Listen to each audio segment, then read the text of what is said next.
Hello, and welcome back to our Scrum Study course on a guide to the Scrum body of knowledge. We're in Module 7 and have just finished a session about the Create Prioritize Product Backlog process.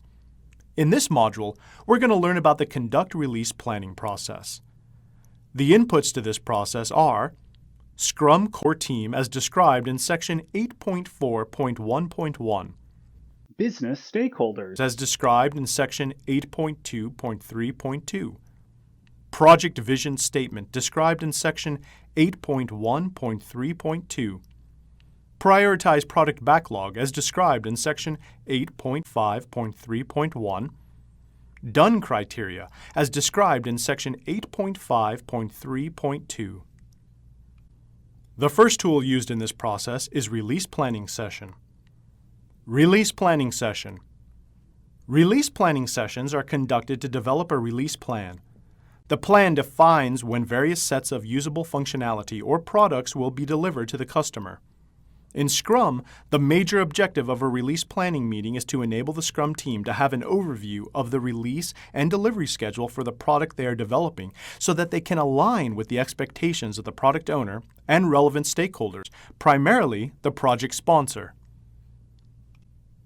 Since Scrum Framework promotes information-based iterative decision-making over the detailed upfront planning practice in traditional waterfall-style project management, release planning sessions need not produce a detailed release plan for the entire project. The release plan can be updated continually as relevant information is available.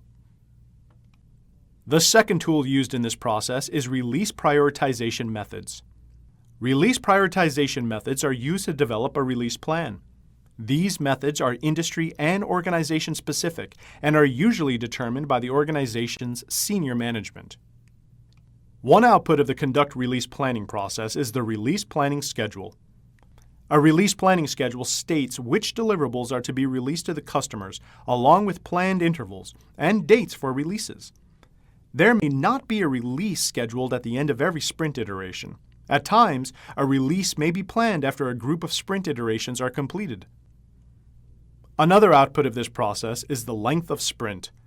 Based on the various inputs including business requirements and release planning schedule, the product owner and the Scrum team decide on the length of sprint for the project.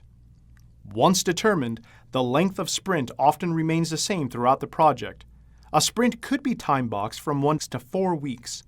On projects with very stable requirements, sprints can be extended up to 6 weeks. This brings us to the end of our session on Module 7, which dealt with the Conduct Release Planning process. With this, we also end the chapter on the Initiate phase. I look forward to seeing you in our next session on the Plan and Estimate phase. Until then, goodbye, and thank you for learning with us.